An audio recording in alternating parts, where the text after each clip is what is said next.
المفسدون في الأرض في قصة ذي القرنين. يأجوج ومأجوج مين هم؟ ويعني إيه أصلا معنى يأجوج ومأجوج؟ وقصة الآية حتى إذا فتحت يأجوج ومأجوج وهم من كل حدب ينسلون، سؤال جديد وقصة آية جديدة، يلا بينا نحكيها ونتدبرها سوا.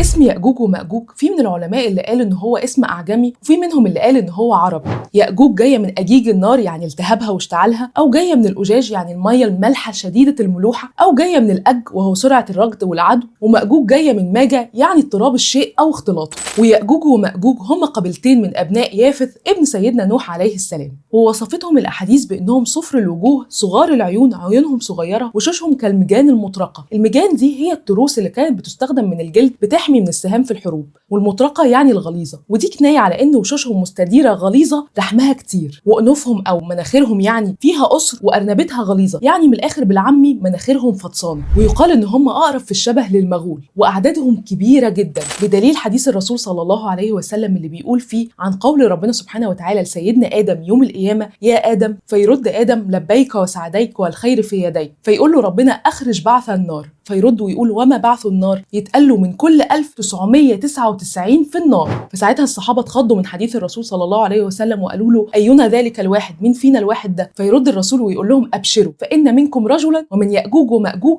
1000. انتوا متخيلين عددهم كبير ازاي؟ وكان يأجوج ومأجوج زي ما حكينا في قصة ذي القرنين بيفسدوا في الأرض وبيقطعوا الطريق وياكلوا الأخضر واليابس ويسرقوا الناس، وما كانوش بيطلعوا على الناس إلا من الحتة اللي بين الجبلين دول. ولما جه ذي القرنين سد عليهم الفتحة دي وعمل السد بمساعدة أهل البلد المتضررين، وفضلوا محبوسين لحد يومنا هذا ولحد ما يأذن ربنا سبحانه وتعالى في خروجهم. وعن مكان السد ده مفيش أي نص صريح وواضح يحدد مكانه بالظبط، غير بس اجتهادات العلماء والمفسرين اللي بيقولوا إن هو في أواخر شمال الأرض، أو إنه وراء الصين وجنوب مغوليا، وفي اللي بيقولوا إن هو قرب جبال القوقاز، أو إن هو بين أذربيجان وأرمينيا، والله أعلى وأعلم. بس يأجوج ومأجوج مش قاعدين ساكتين كده لحد ما يجي ميعاد خروجهم، لا، هم كل يوم بيحاولوا يهدوا السد ده ويرجعوا يخرجوا على الناس تاني. ففي كل يوم الصبح يقوموا يحفروا في السد ويفضلوا يحاولوا لحد آخر اليوم، لحد خلاص ما يكونوا قربوا يهدموا السد، ويجي أميرهم يقول لهم: خلاص ارجعوا بكرة هتكملوا وتهدموه، ويأجلوا الحفر. فييجوا تاني يوم يلاقوا السد إن هو رجع زي ما كان، وربنا سبحانه وتعالى أعاده لهيئته ورجع أقوى من الأول.